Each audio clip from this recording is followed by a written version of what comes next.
Okay, maganda topic natin. 9 bad habits na nakakasira sa brain natin, sa utak natin, ha? Dati gusto ko maging neurologist kasi napakaganda ng utak, brain, pero cardio na lang na aral ko. So, brain, ano mga nakakasira sa utak? Baka meron dito, hindi nyo pa alam. Number 1, yung mga mahilig magtalokbong, di ba? Nagkukumot tayo, lalo na yung mga bata, di ba? Hindi po maganda. Pag tayo ay nagtatalukbong, nagkukulang yung oxygen sa katawan natin. Okay? Oxygen, napakahalaga for brain function. Mas konting hangin, nahihinga natin, mas masama. So, pag nagtatalukbong, okay nga, medyo mas cozy, mas warm. Kaya lang, babagsak ang oxygen, tataas yung carbon dioxide. Okay? So, hindi po maganda. Bad habit po yan, ha? Baka masira yung brain natin. Number 2, kulang sa tulog. Okay? May mga taong kulang sa tulog, hindi po maganda. Kasi pag puyat tayo, mabagal ang pag-iisip, mahina ang memory, di ba? Pag puyat, nadadrowsy tayo, nadidepress. At may isang pag-aaral, lumiliit pa yung utak pag laging puyat. Okay? Habang natutulog, doon nare-relax yung brain, doon parang nalilinis ng utak natin yung mga masasamang bagay doon habang natutulog tayo. Okay? Number 3, hindi nagbe-breakfast. Kailangan talaga nagbe-breakfast. Pag hindi kayo nagbe-breakfast, pwedeng masira ang utak. Bakit? Babagsak ang blood sugar. Okay? Kulang ang nutrition, di ba? Yung mga hindi nagbe-breakfast, ayon sa pag-aaral, mas mababa grado sa school.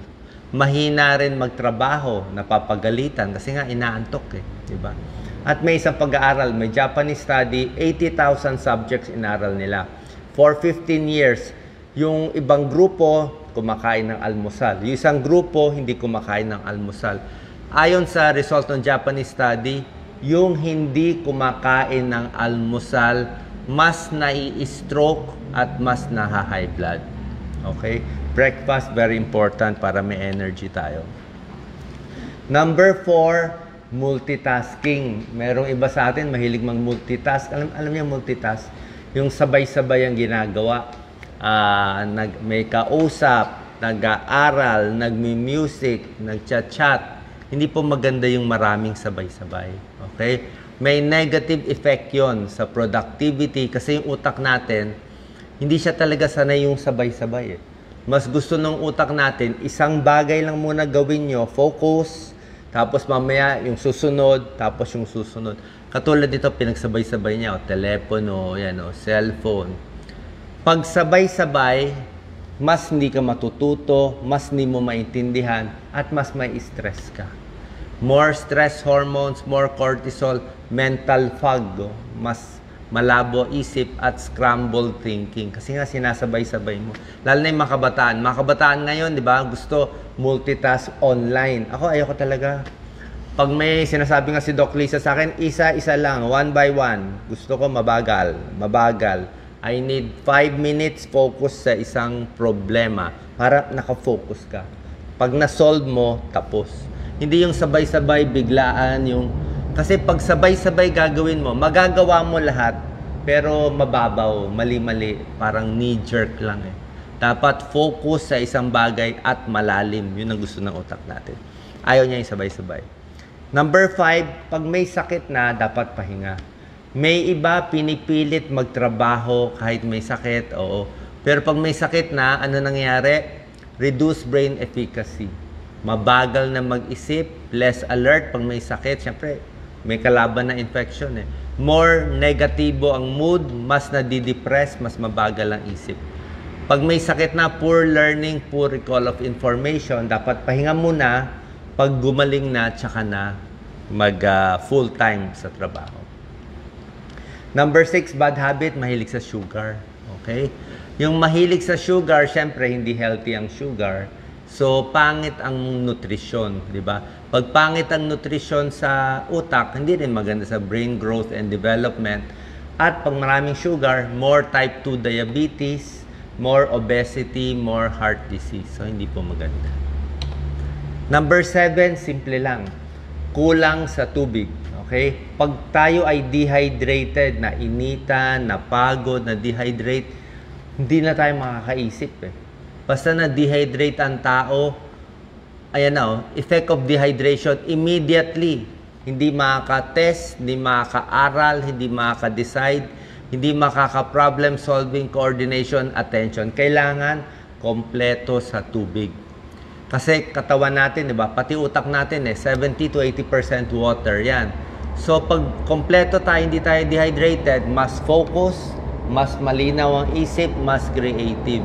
Kailangan kasi natin yung fluid Ang utak maraming fluid yan para madala yung mga nutrients, maalis yung mga toxin. Parang kidney yan Kailangan maraming tubig.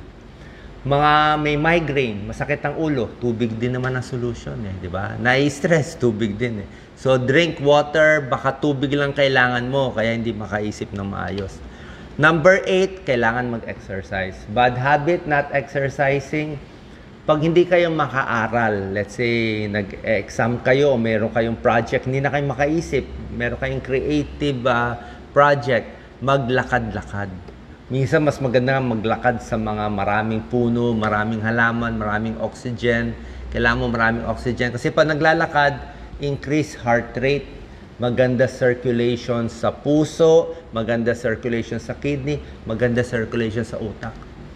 Yung isang sikat na poet, Robert Frost, yung napakagaling na poet, sobrang sikat yan.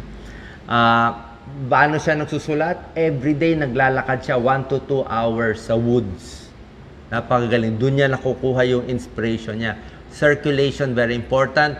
Exercise, bawas stress. More mobility, more stretching, nakakabata ang exercise. Release endorphins, happy hormones, at nagpapalakas ng puso, baga, at utak. Number 9, tigil alak, tsaka sigarilyo. Common sense naman, di ba? Pag nalasing ka, ano problema, di ba? Pag nalasing ka, yung utak ang may diferensya. Wala kang balance, utak yun Nabubulol. Para ka nang na-stroke, di ba? Pag nalasing, bulol, hindi makalakad, bigla na lang babagsak. Kasi nga, nabababad ng alcohol yung utak natin. Ulitin ko, yung alak, nabababad yung utak natin. Kaya tayong nalalasing. Di ba? Kaya iwas na lang. Kasi oras na tumama yan sa utak, masama. Lalo na kung yung liver mo may konti ng diferensya, hindi na niya ma-filter, ma-metabolize yung alak, hindi ka pa kumain ng pulutan, napakabilis pa yung pag-inom ng alak, malalasing talaga. Smoking, ang daming problem, di ba? Brain, cell membrane, ano nasisira? Balance, coordination, motor skills, pag naninigarilyo. Pag naninigarilyo, sisira yung utak, stroke, dementia, ulyanin, Alzheimer's, meron pang multiple sclerosis na nasisira. Okay? Finally, ito summary ng bad habits for the brain, good habits for the brain.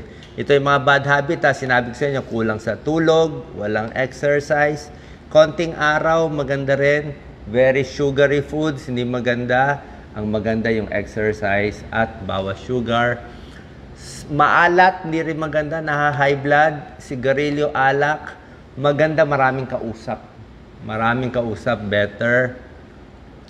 Kailangan lagi rin ginagamit yung utak. Crossword, sudoku, puzzle, laging very stressful, bad din for the brain. Tsaka yung sinabi ko nga, nagtatalokbong. Tsaka yung polluted environment, pollution, bad for the brain. Dagdag ko na rin yung masyadong maingay yung music. Meron na i-stress yun sa lakas ng music.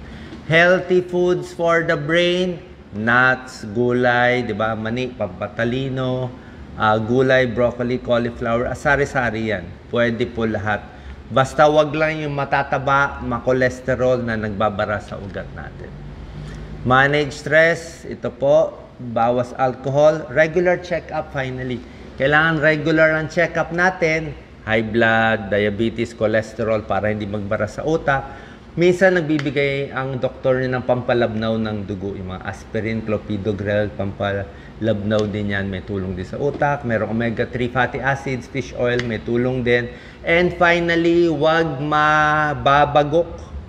Yung mga bata, wag kayong magpapasuntok sa ulo. Wag magpapasuntok, wag magpapatakip dito, mawawala ng oxygen, magsusuot ng helmet. Wag tayo sa mga boxingero o mga karate. Kasi oras ang nabagok yung utak, nagkakaroon ng brain concussion. Concussion, napupunit ang nerves. CT scan normal, MRI normal, pero napupunit. Kaya tingnan nyo yung mga boxer at iba talaga nabubugbog o yung mga wrestler. Bulol na magsalita after a fight. Paano napupunit yung mga ugat nila sa utak. So, laging alagaan ng utak, follow these tips para laging matalino at healthy ang utak. Salamat po.